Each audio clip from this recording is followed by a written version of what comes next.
뭐요? 짭세요?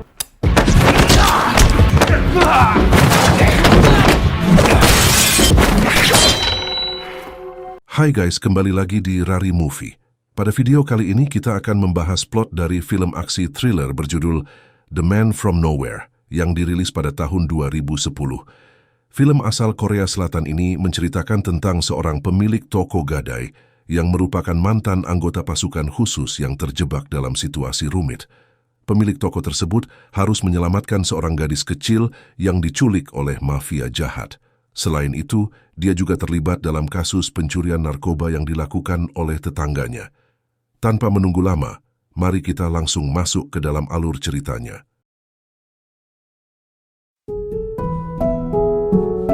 Awal cerita film menampilkan sekelompok polisi yang sedang berupaya menghentikan sebuah transaksi narkoba setelah menunggu berhari-hari. Seorang mafia yang bertubuh besar kemudian terlihat memasuki sebuah klub sambil membawa sebuah tas. Kurang beberapa saat kemudian, seorang pegawai klub mengambil tas tersebut dan bersiap untuk mengganti pakaian sebelum membawa barang ilegal itu ke bandar utama. Namun, tiba-tiba seorang wanita muncul dari belakang dan menyerangnya hingga membuatnya pingsan.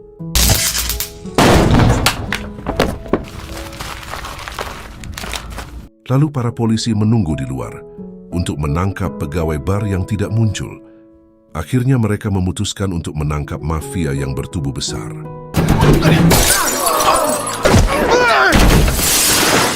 Wanita yang melakukan pencurian tadi merupakan seorang penari di klub tersebut. Bersama temannya ia merayakan malam dengan gembira setelah pencurian. Mari kita beralih ke adegan berikutnya. Saya akan memperkenalkan karakter utama film ini, seorang pria bernama Cha Tae-sik. Ia baru saja pulang dari berbelanja dan bertemu dengan anak tetangganya yang masih kecil bernama Somi. Tae-sik sehari-hari menjalani usaha pegadaian di gedung apartemen tempat tinggalnya. Sementara itu Somi tampak sedikit mengganggu Tae-sik. Melihat Tae-sik berbelanja sosis, Somi mengatakan bahwa dia juga menyukai makanan tersebut. Akhirnya, Tae-sik mengajaknya untuk makan siang bersama. Ternyata, Somi bukan dari keluarga kaya dan juga berasal dari keluarga yang broken home. Tak lama kemudian, ibu Somi berteriak mencari anaknya. Dan Somi yang takut ketahuan makan bersama Tae-sik langsung bersembunyi di balik meja. Tae-sik akhirnya berkomplot dengan Somi karena mereka berdua bisa dimarahi jika ketahuan. Fakta awal. Ternyata ibu Somi adalah seorang wanita penghibur yang mencuri narkoba yang terlihat di awal film. Kemudian, pada siang hari itu, dia juga menggadaikan kamera beserta tasnya kepada Tae-sik. Mari kita beralih ke anggota mafia bertubuh besar yang ditangkap di awal film. Tampaknya dia tidak memerlukan waktu lama untuk dibebaskan karena kurangnya barang bukti. Detektif Kim, yang memimpin operasi sebelumnya, terlihat sangat kesal dan berjanji akan mengungkap sarang mereka. Di sisi lain, transaksi kemarin yang kacau balau menyebabkan hal ini membuat pemimpin bandar dari Cina, Oh Myung-gyu, sangat marah. Dia terus menampar Man Seok, yang juga seorang bandar dari organisasi yang sama, dan memberikan batas waktu 3 hari untuk menemukan barang haram tersebut. Ibu Somi malam itu didatangi oleh temannya, dan mereka bertengkar karena ia menyembunyikan barang curian kemarin.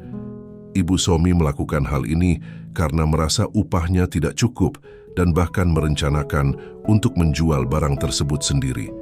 Tidak hanya itu, Ibu Somi juga seorang pecandu, maka dari itu Somi sering mampir ke tempat Tae-sik. Pada malam itu, Somi meminta izin kepada Tae-sik untuk menginap di apartemennya, lalu bercerita kepada Tae-sik bahwa dirinya sering dianggap sampah oleh orang lain. Ia juga mengatakan bahwa tidak ada orang yang menginginkannya sejak kecil, termasuk ibunya sendiri. Pagi-pagi buta, Somi pergi setelah diam-diam memberikan nail art kepada Tae-sik. Pada hari itu, Tae-sik pergi sendirian ke suatu tempat, di mana dia menemukan bahwa tempat tersebut sebenarnya adalah makam untuk mantan istrinya. Di sana juga terlihat sebuah sepatu bayi. Lalu di pertengahan perjalanannya saat Tae-sik hendak pulang, ia kembali bertemu Somi yang sedang diserang oleh ibu-ibu karena mencuri. Melihat Tae-sik dari kejauhan, Somi mengharapkan ia diselamatkan, namun terlihat ada polisi. Ia malah menghindar dan mengabaikan Somi. Malam itu keduanya bertemu lagi di sebuah toko. Somi kesal dan mencuri lagi, namun penjaga toko baik hati dan menyatakan bahwa suatu hari nanti Somi akan belajar dari kesalahannya. Sebelum masuk rumah, Somi minta maaf karena telah membuatnya malu. Somi memberikan Tae-sik kartu yang ia anggap kartu keberuntungan. Somi sendiri tidak membenci Tae-sik karena bagi Somi, ia adalah satu-satunya orang yang ia anggap seperti ayahnya. Lalu saat tiba di rumah, Somi terkejut melihat kehadiran anggota gangster yang menyiksa ibunya untuk mendapatkan narkoba yang dicuri sebelumnya. Akibatnya mereka berdua dibawa masuk ke dalam mobil. Sementara itu, Tae-sik yang sudah menyadari ada orang yang membobol apartemennya, menemukan dua orang gangster di dalamnya. Mereka menyatakan ingin mendapatkan sesuatu darinya. Tiba-tiba,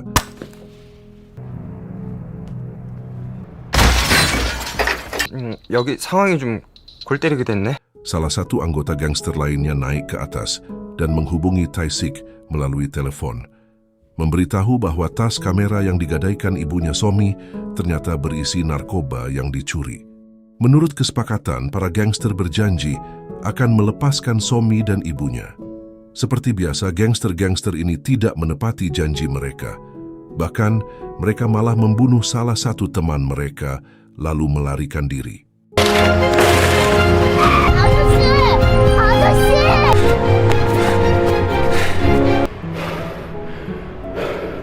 Beberapa saat kemudian, telepon yang ditinggalkan oleh salah satu gangster berdering dan mereka menawarkan kesepakatan agar tidak menyakiti Somi dan ibunya selama Tae-sik bersedia menjadi kurir narkoba dalam sebuah transaksi khusus.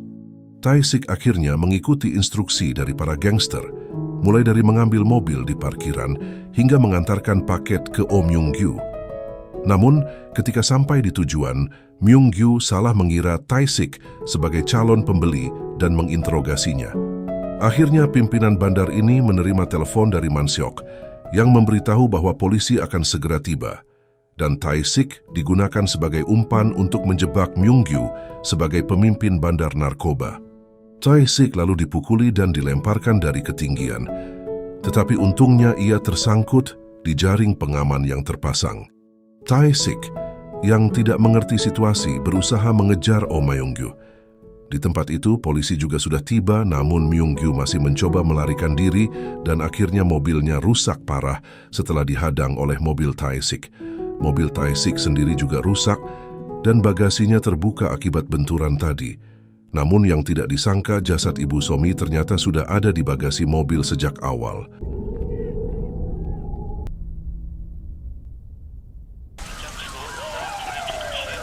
Tae-sik dibawa ke kantor polisi untuk diinterogasi. Ia juga menjalani tes narkoba, namun hasilnya mengejutkan para polisi karena negatif. Mereka masih bertanya-tanya tentang keterkaitan Tae-sik dengan Myung-gyu. Sementara itu, saat Tae-sik diinterogasi oleh penyidik, Detektif Kim dan anggotanya mencoba memeriksa apartemen Tae-sik dan terkejut saat menemukan jasad seorang gangster yang ia kalahkan di awal film. Ketika polisi berusaha mengakses informasi terkait dalam database kepolisian, mereka mendapati bahwa data tersebut bersifat rahasia dan memerlukan izin khusus dari Badan Intelijen Internasional. Sementara itu, Somi dititipkan kepada seorang nenek yang kita sebut Mami, dan ia dikurung di sebuah rumah bersama anak-anak kecil lainnya. Selain itu, Somi belum menyadari bahwa ibunya telah meninggal. Kembali ke markas kepolisian, Tae-sik berhasil membuat gempar setelah berhasil kabur dan melukai polisi. Detektif Kim yang penasaran dengan latar belakang Tae-sik kemudian mendapatkan akses khusus untuk melihat informasi lengkap. Mereka terkejut mengetahui bahwa Tae-sik adalah seorang mantan pasukan khusus di Badan Intelijen Negara dengan berbagai penghargaan atas prestasinya. Tae-sik tengah mencari penculik Somi dan dimulai dengan menelusuri toko tempat membeli HP ilegal tempatnya dititipkan. Tanpa ragu ia membantai preman untuk mendapatkan informasi yang ia inginkan. 뭐요? 짭새요? 그리고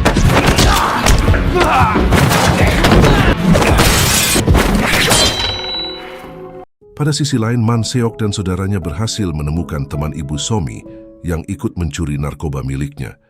Dan akhirnya ia pun dihabisi. 그럼 전당포 그 새끼 뭔데? 살려주세요! 살려주세요! 살려주세요! 살려주세요! Oh iya, penting untuk dicatat bahwa gangster yang melakukan penculikan di awal adalah Jong Seok, adik kandung dari Man Seok. Pada sore itu, seorang anggota yang dikirim untuk menghabisi Tae-sik yang berhasil kabur dari tahanan, memutuskan untuk menyuruh anak buahnya seorang bernama Ram Rowan mencari Tae-sik. Ternyata, Ram Rowan memiliki kemampuan bela diri yang luar biasa, dan ia berhasil membantai Myung-gyu serta bawahannya seorang diri. Tae-sik berhasil mengatur pertemuan dengan kerabat Jong Seok, yaitu Kim Chi-gon, yang memiliki bisnis kotor menjual organ manusia di pasar gelap. Pada malam itu, seorang sandera Tae-sik berhasil masuk ke klub Kim Chi-gon dengan mudahnya. Bahkan, Tae-sik tak sengaja bertemu dengan Man Seok di eskalator menuju lantai atas.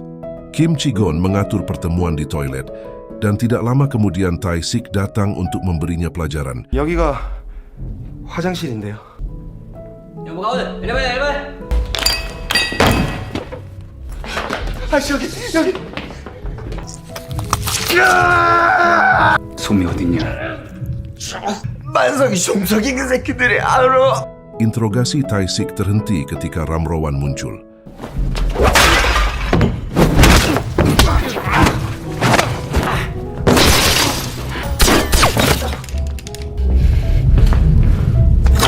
Kehabisan peluru, Ram Rowan melarikan diri ke kerumunan. Tak lama berselang Man Seok muncul dan secara sengaja menjatuhkan sebuah ponsel untuk Tae-sik. Detektif Kim tiba di saat yang sama, mengejar para pelaku sehingga Man Seok dan kelompoknya melarikan diri. Tae-sik yang terkena tembakan berusaha kabur dengan sisa tenaganya. Tidak lama kemudian, Man Seok menelepon Tae-sik dengan ponsel yang diberikannya sebelumnya. Dengan santai, tidak merasa bersalah dengan apa yang dia lakukan terhadap Ibu Somi. Malam itu, akibat kehilangan banyak darah, Tae-sik menemui Moon Dal-seo, teman lamanya dari kesatuan pasukan khusus. Setelah pensiun, Moon Dal-seo bekerja sebagai sopir truk sampah dan ia melakukan operasi untuk mengeluarkan peluru yang bersarang di tubuh Tae-sik. Setelah operasi sukses, kita melihat kembali ke masa lalu Tae-sik, di mana 3 tahun sebelumnya, dia dan istrinya menerima kabar bahagia tentang kehamilan anak pertama mereka. Pada suatu siang, Tae-sik sedang berbelanja keperluan bayi ketika mendapat SMS kode darurat dan berusaha menghubungi temannya. Sementara istrinya yang hamil besar menunggu di dalam mobil. Dan tiba-tiba,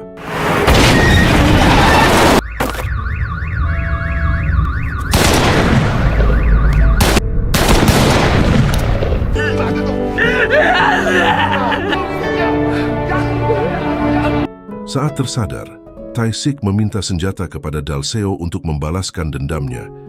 Meskipun awalnya ditolak oleh Dal-seo yang memperingatkannya untuk tidak kembali ke dunia masa lalu, Tae-sik bersikeras bahwa ia harus menemukan seorang gadis kecil dan menyelamatkannya. Ia juga memutuskan untuk memulai dari awal, dengan mencukur rambutnya yang terlihat seperti dulu.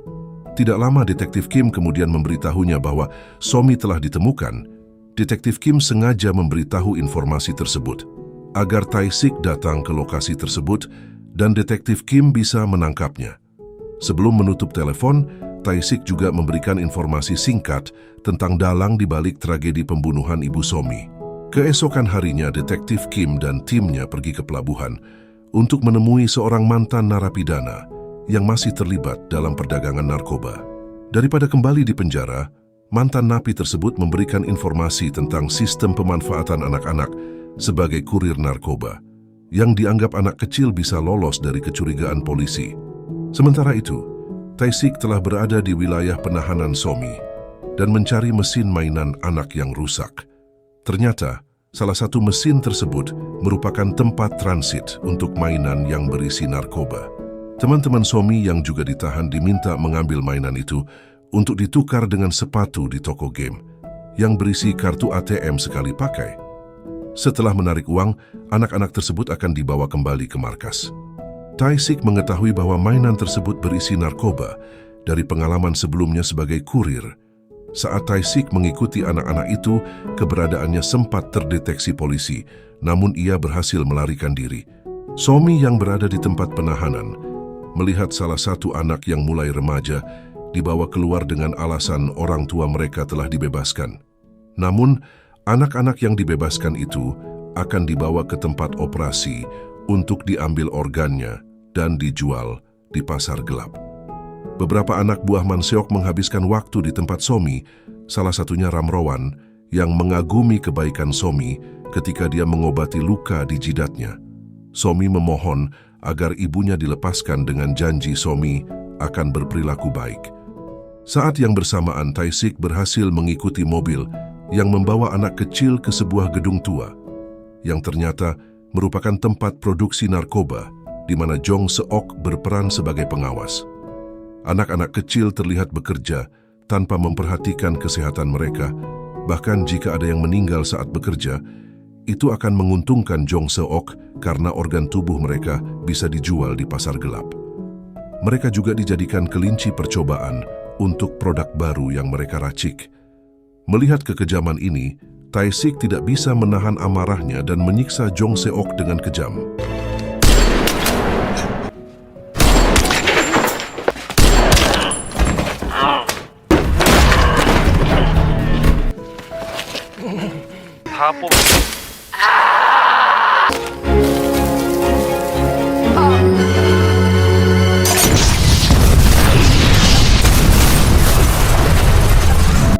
Tidak lama setelah itu, Detektif Kim dan timnya berhasil menyelamatkan anak-anak yang ditawan di rumah nenek.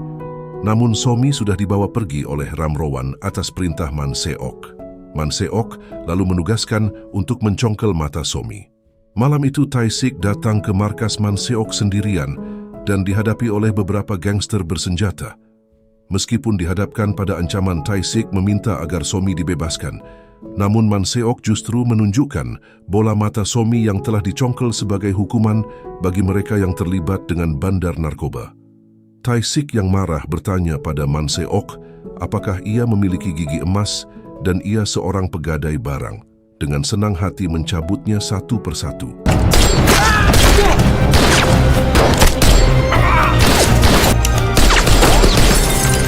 Ketika Manseok berhasil melarikan diri, Tae-sik berhasil mengalahkan sebagian musuhnya dengan senjata api dan sebagian lagi dengan pisau. Meskipun Ramrowan mencoba menembakinya, Tae-sik berhasil menghindari serangan dan melawan dengan gagah. Di ujung pertarungan hanya tinggal Tae-sik dan Ramrowan. Akhirnya pertarungan yang dinantikan dimulai.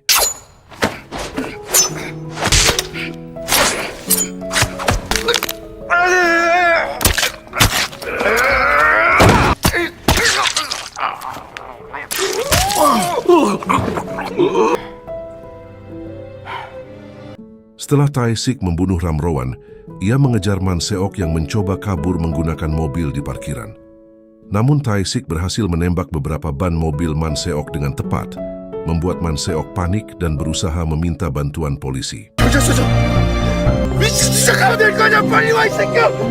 Saat Tae-sik menembakkan pistolnya melalui kaca atas, mobil yang digunakan memiliki kaca anti peluru. Manseok pun menyangka bahwa Tae-sik tidak akan berhasil membunuhnya sebelum polisi tiba. Namun tiba-tiba,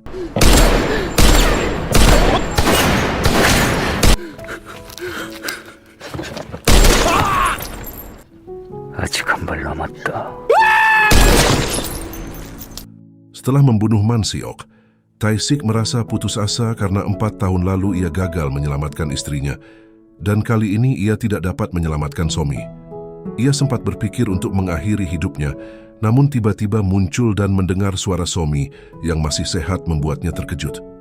Ternyata kedua bola mata yang sebelumnya diambil bukan milik Somi, melainkan milik si dokter yang akan mengoperasi Somi. Perhatian kecil Somi terhadap Ramrowan kemarin membuat Ramrowan tak tega saat Somi akan dioperasi.